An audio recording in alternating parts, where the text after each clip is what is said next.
Bismillahirrahmanirrahim. Assalamualaikum warahmatullahi wabarakatuh. Alhamdulillah wassalatu wassalamu ala Rasulillah wa ala alihi wa sahbihi wa mawala. Asyhadu an la ilaha illallah wahdahu la syarika lahu wa asyhadu anna Muhammadan abduhu wa rasuluhu nabiyya ba'da. Allahumma shalli ala Muhammad wa ala ali Muhammad. Baik, alhamdulillah kita bersyukur pada Allah hari ini kita dikumpulkan dalam majelis ilmu dan mudah-mudahan Allah ikhlaskan niat kita semua untuk datang ke sini semata-mata karena Allah Subhanahu wa taala sehingga itu bisa memberikan tambahan amal dan meningkatkan iman kita kepada Allah Subhanahu wa taala. Dan salawat dan salam tidak lupa kita sampaikan kepada manusia yang paling baik akhlaknya, fisiknya, dan nasabnya Allah sempurnakan, itu Rasulullah SAW yang kita mengucapkan salam kepada beliau, maka Allah memberikan kepada kita pahala 10 kebaikan. Baik, teman sekalian, bicara tentang kesehatan ya, saat ini ada satu hal yang mungkin perlu kita telaah ya. Jadi mungkin adalah sekitar 1-3 hari yang lalu lah kurang lebih saya mendapatkan, seminggu yang lalu mendapatkan WhatsApp dari teman saya juga. Itu menyedihkan sekali. Ada seorang anak yang satunya umur 5 tahun, satunya 7 tahun. Satu 7 tahun, satu 9 tahun. Dan anak ini satunya kena kanker, satunya kena autoimun. Ya. Satunya kena kanker, satunya kena autoimun. Penyakit yang agak tidak lazim diderita oleh anak umur segitu gitu kan. Jadi sempat saya diskusi sama beliau dan kesimpulannya memang tidak lain tidak bukan salah satu biang keroknya adalah apa yang diturunkan atau diwariskan oleh ibu bapaknya ketika mereka sebelum menikah. Nah, ilmu inilah dikenal sebagai epigenetik ya, atau nutri epigenomik gitu kan. Jadi bagaimana nutrisi sesuatu, nutrisi yang kita makan itu akan mempengaruhi gen kita. Dan itu akan diwariskan. Jadi kalau sekarang teman-teman di sini mungkin yang belum nikah ya, baik ikhwan atau akhwatnya, ya kalau Anda sekarang makannya masih suka-suka, maka Anda sedang mewariskan gen yang cacat kepada anak-anak nanti. Ya. Serem sebenarnya. Jadi saya sering sampaikan bahwa akan sangat berat, akan sangat bukan mustahil tapi berat sekali kalau kita bicara tentang generasi-generasi emas Islam ke depan ya. Ya sekelasnya mungkin Al-Fatih mungkin, atau mungkin Khalid bin Walid, Amr bin As, Tolha, Zubair, segala macam sahabat-sahabat yang mulia itu akan berat kita wujudkan itu kalau seandainya apa? Kalau seandainya yang kita konsumsi sekarang ini masih banyak masalahnya. Karena itu akan membentuk gennya kita. Dan kalau sudah bicara tentang pada ranah itu, maka otomatis ujung-ujungnya juga balik kepada keimanan. Banyak orang sekarang nggak kuat untuk melakukan amal ibadah itu sebagaimana para salafus saleh mengerjakan zaman dulu. Ya, baca Quran 1 lembar sudah ngantuk. Betul? Betul nggak? Ngaku lagi. Ya. Bagaimana seorang Utsman bin Affan radhiyallahu dalam satu rakaat witirnya bisa menghatamkan 30 juz Al-Quran. Ya, kenapa bisa kayak begitu? Karena mereka generasi yang tidak banyak makan. Kalau kita, saya baru ngomong gini aja sudah banyak kunyah. Ini kan mulut udah kelihatan, kunyah terus, nggak stop makan. Alhamdulillah saya tadi pagi belum makan, jadi aman. Saya lebih suka melaparkan diri daripada banyak makannya. Saya kadang-kadang malah bisa sampai 20 jam nggak makan, tapi minum aja. Karena ngerti konsepnya, tubuh kita itu bisa melakukan auto detox kalau kita tidak makan. Dan kalau sudah auto detox, maka yang di detox pertama kali justru adalah kolbunya kita. Ada satu quote yang sering saya sampaikan, dan saya sering sampaikan berulang, bahwa lapar adalah elemen pertama diri kita dalam kedisiplinan. Kalau kita bisa ngatur lapar, maka kita bisa ngatur yang lain. Kita bisa lebih sabar, kita bisa syukur, kita lebih bisa mengontrol amarah kita. Kalau laparnya bisa dikontrol. Jadi itu sebabnya dalam Islam kunci kesehatannya kita, dan ini disampaikan oleh Nabi SAW bahwa kunci kesehatannya itu adalah bukan fisiknya dibenerin. Ya, kunci kesehatan dalam Islam adalah benerin hatinya dulu kan. Semua penyakit fisik awal muasalnya, kalau saya punya konsep ya, terserah mungkin yang beda nggak apa-apa. Semua penyakit fisik kita bermula dari bermasalahnya hatinya kita. Semua penyakit fisik. Apa buktinya? Apa contohnya? Contohnya ya, cobalah tanya kepada orang-orang yang kena kolesterol, mungkin darah tinggi, kencing manis. Seringkah mereka berpuasa? Sering nggak kira-kira? Jarang. Kalau orang yang menerapkan pola hidup sehatnya Nabi, nggak mungkin kena penyakit degeneratif. Itu sebabnya Nabi kita SAW, Rasulullah tuh kalau kita baca dalam kitab Syama'il Muhammadiyah, Rasulullah tuh kan ketika beliau meninggal, ubannya cuma 3 loh. Uban 3 itu tanda bahwa oksidasi dalam tubuh beliau tuh minimal sekali. Karena beliau juga jarang makan, banyakan puasanya. Ya. Tanya Aisyah ada makanan? Nggak ada. Aisyah radhiyallahu bertanya ada makanan? Nggak ada. Akhirnya apa yang beliau kerjakan? Ya puasa. Kalau gitu aku berpuasa hari ini. Seperti itu. Jadi kalau seandainya kita mengikuti pola Nabi itu sekalian, banyak sekali penyakit-penyakit yang zaman sekarang ini kita bisa kendalikan dan bahkan kita bisa obati. Bagaimana saya sempat baca sebuah buku yang dikarang oleh 2 dokter di Amerika. Mereka mengatakan bahwa ternyata puasa 3 kali dalam 1 bulan itu efeknya luar biasa. Tapi dia nggak tahu bahwa Islam sudah mengajarkan itu. Luar biasa. Dia katakan puasa 2 kali seminggu itu bisa meningkatkan atau menstimulus gen anti penuaan. 2 kali seminggu. Tapi dia tidak mengatakan, dia cuma fast. Di akhir zaman nanti banyak fenomena apa? Kegemuk itu butir kurma setiap hari untuk berperang. Ya, dan beberapa makanan lain itu nggak banyak gitu kan. Kenapa? Karena memang ketika orang berpuasa, exercise saat berpuasa itu efeknya luar biasa, bisa memboost up growth hormone berapa kali lipat gitu kan. Ini saya katakan, kalau kita ngerti konsepnya bagaimana Islam mengajarkan, Rasul mengajarkan, maka sebenarnya kata kuncinya apa? Kalau seandainya kita mengikuti benar-benar bagaimana sholatnya Nabi, bagaimana puasa Nabi, bagaimana keseharian Nabi, maka mustahil umat Islam ini menjadi umat yang sakit-sakitan. Karena kata kuncinya apa? Semua syariat dalam Islam menyehatkan, tapi kita tidak melakukannya untuk sehat. Kalau kita rutin untuk tidak tidur ba'da subuh, nggak mungkin kena masalah jantung. Itu nggak begitu. Maka Allah sampaikan dalam Al-Quran, dalam surat An-Naba itu, waja'alna laila libasa. Jadi kami ciptakan malam untuk istirahat. Jadi kita belajar bahwa ternyata hormonnya manusia, teman-teman sekalian, itu bekerja sesuai dengan ritmenya matahari. Ya, matahari muncul, maka yang keluar hormon jenis simpatik. Ya, ketika matahari tenggelam, maka di situ disuruh istirahat sama Allah. Istirahat sama Allah. Allah suruh istirahat malam. Jadi malam bukan waktu yang tepat untuk makan. Jadi nanti kalau mau sehat, nanti malam kan, apalagi malam, jangan makan. Yang makan yang berat ya, jangan makan seperti makan siangnya kita. Malam itu biarkan tubuh kita bekerja untuk mengistirahatkan enzim, hormon, sistem kita, organ kita malam. Sehingga nanti indikatornya apa? Kalau orang tidurnya baik, maka otomatis bangun tidurnya pasti akan segar. Ya, jadi salah satu cara untuk menjaga badan kita tetap sehat adalah tidak banyak makan waktu malam. Apakah ini diajarkan oleh Nabi? Iya. Rasul mengajarkan pada Isya, beliau ngapain? Tidur. Kan begitu polanya. Terus malam nanti bangun. Jadi kalau coba gini, nanti teman-teman cobain deh. Kalau Anda makan habis Isya atau mungkin maghrib lah, makan agak banyak itu kan, tuh bangun malamnya berat. Apalagi yang dimakan yang rombongan-rombongan itu tuh. Sudah tahu lah ya. Si goreng, apa, sate, cilok, cireng, seblak, gorengan gitu lah. Ya. Dan kalau dimakan kayak begitu, maka malamnya akan berat bangunnya. Ya. Maka nanti kalau teman-teman sudah paham pola-pola ini, sebenarnya ngobatin penyakit itu gampang banget. Dan konsep ini pahami baik-baik, ya, supaya kita menyadari bahwa selama ini kita itu zolim gitu kan. Baik, kalau mobil Toyota di Jepang katakanlah diproduksi, maka ketika mobil ini diekspor atau mungkin dibikin di Indonesia, maka pasti mobil itu akan dibikinkan onderdilnya atau spare partnya kan gitu. Ya, ada radiatornya lah, ban segala macam gitu kan. Karena si mobil Toyota tadi dibikin oleh pabrik Toyota. Ya, jadi pabrik Toyota itu yang bikin mobilnya dan spare partnya dibikin juga. Nah, sekarang kita kembalikan ke tubuh kita. Tubuh kita siapa yang menciptakan? Allah menciptakan. Maka untuk menjalankan peran kita di situ, Bapak sekalian, sebagai khalifah dan sebagai Abdullah ketika hidup di dunia ini, Bapak sekalian, maka tidak lain tidak bukan, atau pasti Allah menciptakan juga spare partnya, tanda kutip bahasa saya itu.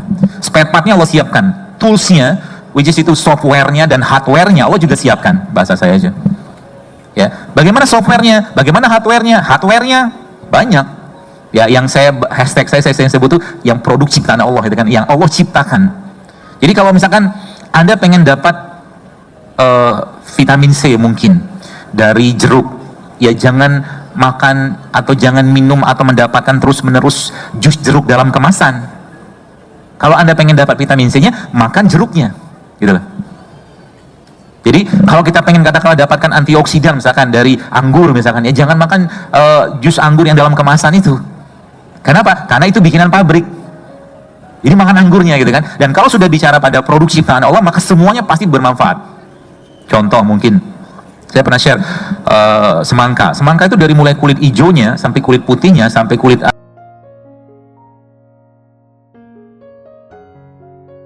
goreng. Anda tahu bahasa breakfast kan, dalam bahasa Inggris itu kan breakfast. Breakfast yang di break. Ya kan? Malam itu kan kita puasa kan? Malam itu kan puasa. Ketika kita tidur itu kan kita puasa. Kita nggak makan kecuali ada yang canggih lagi tidur makan gitu kan, nggak ada juga kan.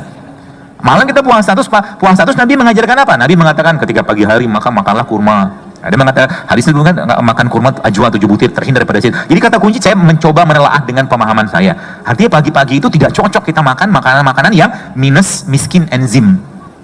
Lebih baik Anda pagi-pagi tidak usah makan.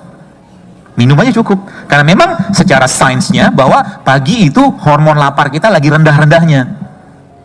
Jadi pagi itu tidak waktu, jadi antara jam 6 atau jam 7 sampai jam 8 tuh bukan waktu yang tepat untuk banyak makan. Sehingga nanti apa? Fasenya pagi kita itu adalah fase pengeluaran. Makanya kita buang hajat kalau pagi-pagi kan. Dan memang saat itu hormon kita lagi rendah, hormon laparnya. Makan di saat hormon lapar atau ghrelin hormon itu lagi rendah bukan waktu yang tepat untuk makan. Kapan makannya? Siang, sebelum siang. Nah sekarang saya tanya, kita belajar bagaimana Rasul mengajarkan itu semua. Saya tanya, kenapa banyak orang yang makan nasi, ada gulanya, ada rendangnya, ada sambelnya, nasi apa itu? Pokoknya itulah nama nasinya. Nanti kalau saya disebut nama nasi apa, saya bilang anti pula. Emang sekarang kan agak-agak sensitif orang. Pokoknya nasi itulah pokoknya ya. Habis makan itu biasanya ngantuk nggak? Ngantuk kan? Saya tanya, kenapa? Kekenyangan? Enggak, bukan kekenyangan. Makan sedikit aja biasanya ngantuk. Coba, Anda makan itu, nasi itulah tadi itu.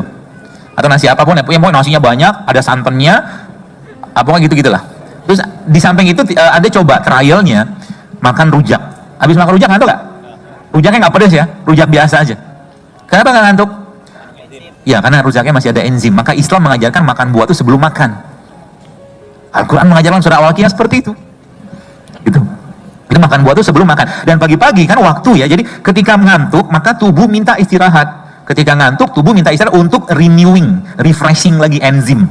Maka siang jam 12 atau antara jam 12, 1, 2, 3, 4, antara jam 12 sampai jam 4 itu waktu tertingginya hormon lapar kita. Ini yang saya lagi share di IG tapi belum selesai, yang fase 2. Yang ditunggu komennya itu. Yang belum selesai. Ya ini saya cerita sekarang nih. Jadi fase 2 itu adalah fase kita makan. Jadi maka menu Mediterranean biasanya mereka makannya itu sekali sehari dan siang biasanya. Kenapa? Karena saat itu hormon lapar kita lagi tinggi-tingginya. Supaya tubuh kita siap menerima makanan, maka Rasulullah SAW mengajarkan kepada kita ngapain dulu? Tidur. Ya kan? Qailullah kan? Tidur untuk apa fungsinya? Istirahat. Istirahat apa? Enzim diserahkan, hormon diserahkan, organ kita supaya siap menerima makanan. Gitu loh. Ketika makan apa yang dimakan pertama kali? Buah dulu kan gitu. Jadi nanti kalau udah ngerti polanya, benerin isi piring itu bisa kita benerin isi piringnya kita teman sekalian itu bisa banyak sekali efek ke badan kita, benerin isi piring. Ya, dan ini jadi ketika muncul keluhan dalam badan kita jangan dihilangkan keluhan tadi. Keluhan tadi muncul gara-gara apa? Gara-gara kita nggak perhatian dengan badan. Pusing misalkan, sering banget pusing. Jadi ada beberapa tanda-tanda di mana orang itu sudah kalau bahasa saya itu racunin badannya, sudah terintoksikasi dengan makanan, gampang gampang ngantuk, ya moodnya bermasalah. Tanda-tanda orang moodnya bermasalah itu apa? Baperan kalau bahasa kita kan? Bahasa itu tanda-tanda orang yang baperan dan mood bermasalah itu adalah gampang banget left group. Nah, diomong sedikit, sebel itu. Kenapa bisa baperan kayak begitu? Kebanyakan kerupuk mungkin. Yang dimakan tuh gak ada gizinya. Moodnya kita tuh dipengaruhi oleh makanan. Maka ada istilah kan, good food is good mood kan gitu. Moodnya dapat dari mana? Dari prebiotik, dari probiotik, kemudian dari enzim. Ya, pagi-pagi. Nah besok ini kan hari apa nih? Hari Sabtu ya. Ahad nanti besok Anda sarapannya diubah. Mau? Sudah saatnya Anda mengucapkan selamat tinggal kepada abang bubur ayam. Sudah 20 menit terakhir. Pagi besok sarapannya sandwich. Keren. Sandwichnya tapi ala-ala saya. Jadi teman-teman beli tempe. Tempenya dipotong slice tipis gitu kan, segini lah kurang lebih. Lalu tempe tadi dibikin 2 slice, tengahnya dikasih kurma. Enak banget. Speechless kalau bahasa saya. Bahasa kerennya speechless. Jadi itu sandwich. Kenapa tempe? Karena tempe probiotik. Kurma prebiotik. Prebiotik ketemu probiotik, ajib, luar biasa manfaatnya. Dan tidak perlu banyak-banyak makan. Pagi-pagi itu saya katakan nggak perlu banyak-banyak makan. Cukup itu aja udah cukup sebenarnya. Kita nunggu siang nanti baru makan. Nanti akhirnya apa? Ketika misalkan kebutuhan kalori kita satu hari sekitar 2000 sampai 2200 kilokalori ya, manusia dewasa normal. Kita kurangi. Jadi makan itu Nabi mengajarkan apa? Nabi mengajarkan sepertiga makan, sepertiga minum, sepertiga udara. Maka makan jangan sampai kenyang. Itu. Mulai sekarang makan itu buat apa? Untuk memenuhi kebutuhan nutrisi, bukan kenyang. Bisa jadi makannya sekali tapi berkualitas, cukup. Contoh Anda sehari misalkan 2200 kebutuhan kalori sehari kurang lebih lah ya. Anda cuma makan 1700, 1800. Indikatornya apa? Dari kita makan tidak sampai kenyang. Maka apa yang terjadi? Tubuh kita kan akan kelaparan. Ketika dia kelaparan, maka tubuh akan mendetoks. Proses detoksifikasi dalam tubuh manusia hanya bisa terjadi kalau kita lapar atau puasa. Hanya bisa itu. Apa yang terjadi nanti lama-lama kalau belum waktunya ubannya akan bisa kembali putih. Hitam. Ngecek, masih connect nggak? Ya. Jadi kalau sudah biasa untuk makan makanan yang tinggi antioksidannya, nanti lama-lama yang belum saatnya beruban, dia akan kembali hitam. Bisa.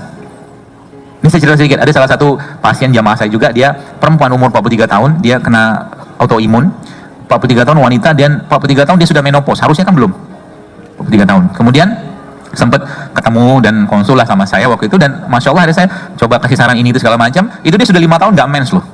Subhanallah, kuasa Allah, akhirnya dalam 3 bulan dia perbaiki, isi piringnya diperbaiki, dia ada minumlah beberapa herbal sederhana sebenarnya. Ya. Subhanallah 3 bulan dia bisa mens kembali. Kan bisa balik, tubuh kita tuh bisa balik ya. Bisa balik reverse lagi kalau seandainya apa, asupannya benar ya, asupannya benar. Semakin fresh, semakin baik makanan yang kita makan, dan semakin alami dia, maka semakin baik. Jadi saran saya ya, pagi-pagi itu mulai pagi lah misalkan ya, kenapa pagi, karena pagi itu sering banget orang makan kayak makan siang, betul? Nasi goreng lah, nasi uduk segala macam. Pagi-pagi coba makan seperti makannya khalifah, buah gitu kan. Khalifah tuh nggak makan cireng, cilok, seblak gitu, nggak dimakan sama khalifah. Gagah gitu kan khalifah gitu kan, Abdullah gitu kan, sosok yang perkasa gitu kan, pasti makan juga baik gitu kan. Akhirnya apa? Ketahuan nanti ya, orang yang makannya baik pasti wajahnya glowing, pasti glowing itu karena ada lampu. Ya, tapi intinya semakin banyak antioksidan yang kita makan, maka dia akan semakin berperan sebagai radikal scavengernya. Dia menangkap radikal-radikal bebas dalam badan kita. Dan itu didapatkan dari mana? Ya kayak beginilah sebenarnya. Ya. Tomat, mungkin ada, apalagi Indonesia, kita dijajah Belanda selama berapa, 350 tahun kan, belanja jajah kita karena apa? Rempah. Sayangnya penduduk negeri ini sekarang gitu ya, banyak nggak tahu, lebih senang dengan minuman kemasan daripada air kunyit, air kencur. Tapi makanya saya agak kesel kalau ada orang tanya, dok maaf amankah minum kunyit? Tapi dia nggak tanya aman nggak minum antibiotik. Sekarang saya tanya, yang ciptakan kunyit siapa? Allah. Allah lebih tahu kebutuhan kita. Yang bikin antibiotik siapa? Pabrik. Gitu kan? Maka semua kebutuhan kita sebagai manusia, saya bukan mengatakan saya nggak suka dengan anti dengan pengobatan konvensional, bukan. Saya katakan mari kita tempatkan pada porsi yang benar gitu loh. Jangan berlebihan. Ini batuk pilek sedikit kita lupa, ada jahe, ada kapulaga, ada cengkeh, ada bunga lawang, itu kan obat semua. Dan sains menjelaskan tentang itu gitu loh. Ya makanya saya katakan mari fafiru ilallah, kembali pada Allah. Ya. Kita ini ciptaannya Allah, maka Allah memberikan toolsnya kepada kita dari apa yang diciptakan di atas tanahnya. Softwarenya apa? Softwarenya puasa, sholat, sodako, kan itu softwarenya. Maka puasa, salah satunya ikonnya kita itu adalah salah satu bentuk detoksifikasi terbaik. Luar biasa hikmahnya ketika Nabi SAW mengatakan berpuasa 13, 14, 15 itu kan, salah satu nasihatnya Nabi. Ya, kemudian dilanjutkan. Kenapa kok dilanjutkan sampai tanggal Nabi katakan 17-nya berpuasa atau 19 berbekam atau 21 berbekam? Pasti ada hikmah di situ. Maka ada hadisnya Nabi mengatakan berbekam pada tanggal 17 atau 19 atau 21 itu bisa menyembuhkan penyakit. Kata Nabi begitu. Dan sebelumnya badan kita didetoks dengan puasa. Gitu loh. Ya, jadi teman-teman sekalian, Islam ini agama yang sempurna dan paripurna. Jadi kalau ada orang mengatakan penyakit ini nggak bisa sembuh, mari kita tanya sama yang bikin kita, yang ciptakan kita. Dan minta sama Allah, ya Allah sembuhkan penyakitku ini dengan semudah-mudahnya. Nanti Allah kasih petunjuk, tiba-tiba minum daun ini sembuh. Kuasa Allah. Caranya gimana? Kita menyadari bahwa kita zolim dengan badan kita selama ini. Ya. Dan Nabi sudah mencontohkan itu semua, meskipun tidak secara detail gitu kan. Kalau orang tanya, zaman Nabi kan nggak ada infus water, kata siapa nggak ada? Air Nabi itu kan infus water, iya kan? Saya ada lihat screenshot teman ngirim ke saya, dia cerita ada seorang jamaah nanya ke ustadznya, ini mengada-ngada banget, dia bilang zaman Nabi nggak ada tuh infus water, itu air kurma kan infus water, di sana adanya kurma, nggak ada kencur, ya kan? Allah menciptakan tumbuhan-tumbuhan tadi, setiap tempat tuh beda, tapi niatnya apa? Niatnya kita ingin mencontoh sehatnya Nabi, itu aja sebenarnya. Ya, bagaimana sosok Nabi yang paripurna sehatnya ya. Nah, sekarang kita pengen contoh itu dengan cara apa? Ya kalau nggak ada kurma pakai apa yang ada, tapi niat utamanya adalah bagaimana kesehatan yang kita dapatkan itu bisa mendekatkan kita kepada Allah dan semakin banyak ibadah yang kita lakukan. Masa depan kesehatan kita teman sekalian saat ini ditentukan oleh apa yang kita makan, salah satunya sih. Jadi kalau Anda nanti mau bersiap menikah mungkin atau mau cerita tentang bagaimana kira-kira kehidupan kesehatan kita atau Anda mungkin 5-10 tahun ke depan, lihat apa isi piringnya. Ya, lihat apa isi piringnya. Tiap hari misalkan kalori berlebihan, minyak berlebihan, gula berlebihan, semua tepung dimakan tiap hari. Ya boro-boro mau sehat kayak begitu. Nggak serius kalau saya bilang. Healthy atau Islamic healthy lifestyle kayak begini bukan tren, tapi ini bagian dari ketaatan kita. Kalau kita menjadikan ini sebagai niatan kepada Allah untuk bisa beribadah lebih baik, maka itu dapat pahala. Sekarang makannya misalkan ya, makan isi piringnya Ya gitu-gitu terus gitu kan. Daftar haji yang sekarang haji 10-15 tahun. Ketika hajinya sudah sampai jatahnya dia, ternyata gagal ginjal. Coba. Banyak case kayak begitu. Banyak sekali. Mau disesalin nggak bisa. Akhirnya sama pas dapat sih niat haji, tapi kan nyesek banget gitu loh. Gara-gara sesuatu yang kita bisa kontrol. Hidup sehat itu kayak gini loh. Kalau teman-teman sekalian, Bapak Ibu sekalian punya mobil mewah, mobil bagus, nggak mungkin kita isi dengan premium, kan gitu. Pasti kita isi dengan Pertamax yang 98 lah gitu lah Indonesia gitu kan. Sayangnya kita, baru saja saya ngomong almond, walnut, pistachio, langsung ngomong mahal. Ada banyak, atau orang lupa bahwa sedekah itu yang tidak kalah pentingnya adalah sedekah buat diri kita sendiri. Maka ketika kita hidup sehat, sebenarnya kita sedang bersedekah yang terbaik untuk badan kita. Upayakan, ya, minta sama Allah, ya Allah murahkan almond untukku sehingga aku bisa bersedekah almond, bukan lagi minum almond, sedekah almond. Kan bisa gitu kan? Mudah kalau Allah mau. Ya kalau kita juga berdoa kepada Allah seperti itu. Ya. Jadi ketika kita betul-betul mengikuti pola-pola Nabi ini teman sekalian, maka sebenarnya akan banyak hal-hal yang kita bisa cegah. Tips terakhirnya sebelum mungkin tanya jawab, saya cuma berpesan, coba deh challenge yourself, tantang diri Anda. Selama seminggu ke depan, teman-teman siap nggak untuk mengubah pola makannya? Langsung terduduk dan terdiam gitu. Siap nggak? Orang yang nggak maksain tahajud sampai mati juga nggak bisa tahajud. Orang yang nggak maksain hidup sehat sampai mati pun nggak bakal bisa hidup sehat. Dan jangan sampai nanti akhir kehidupan kita, masa tua nanti cuma nabung penyakit yang nyusahin keluarga. Ngapain kayak begitu? Ya nanti seminggu ke depan coba nih, saya kasih tips. Kalau mau nggak? Allah saksinya ya.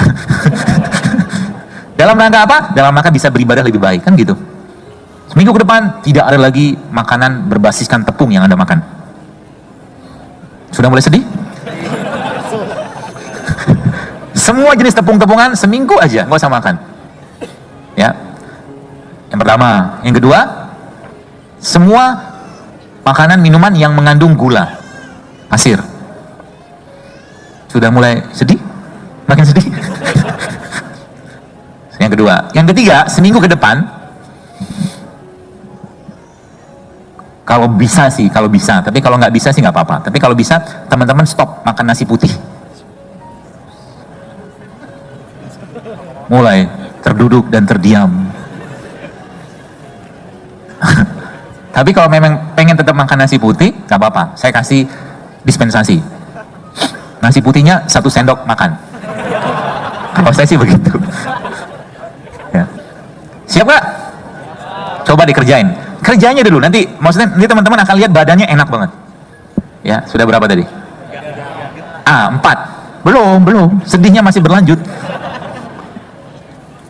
Yang terakhir, semua produk yang diolah dengan menggunakan minyak goreng. Iya, tempe itu lebih bagus mentah. Kamu udah saya jelasin tadi. Tempe ya. Seminggu aja kerjaan begitu, nanti lihat. Ngantuknya mulai hilang, pegel-pegelnya mulai hilang. Coba aja. Karena banyak banget yang udah ngelakuin kayak beginian, makanya saya ngajak Anda untuk nyobain kalau mau. Kalau nggak mau juga nggak apa-apa, kan dakwah nggak boleh baper. Jadi gara-gara Anda nggak ngelakuin tiba-tiba saya stop dakwah, nggak mulai, nggak banget, gagal banget itu. Terserah, karena kita akan bertanggung jawab dengan Allah nanti badannya kan.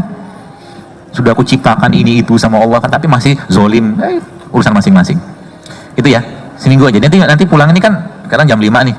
Kalau mau makan sekarang, sebelum matahari tenggelam. Yang dimakan apa? Buah. Nanti kalau udah kayak begini teman sekalian, abang-abang gorengan sudah mulai melihat pasar terbuka. Ketika banyak udah mulai insaf kan, dia mulai berubah menjadi dagang buah potong, ya kan? Mereka jualan gitu kan karena ada yang beli, betul kan? Jadi jangan khawatir rezeki mereka akan kurang, tenang aja. Kita sekarang menciptakan pasar sendiri coba. Ya sehingga nanti yang jual, kenapa saya cerita begini? Ada satu pas kajian di Bandung, ngomong begini panjang lebar. Habis itu pedagang yang protes, yang bakso, mie ayam, cireng gitu kan protes sama panitia karena makannya nggak ada yang beli. Tapi depan makanan jangan bahas ya. Jadi kalau tetap pengen depan makanan pengen makan aja. Ya, kalau saya sih milih makanan karena apa ya? Saya tadi nggak mau menjolimi badan bahasa saya gitulah.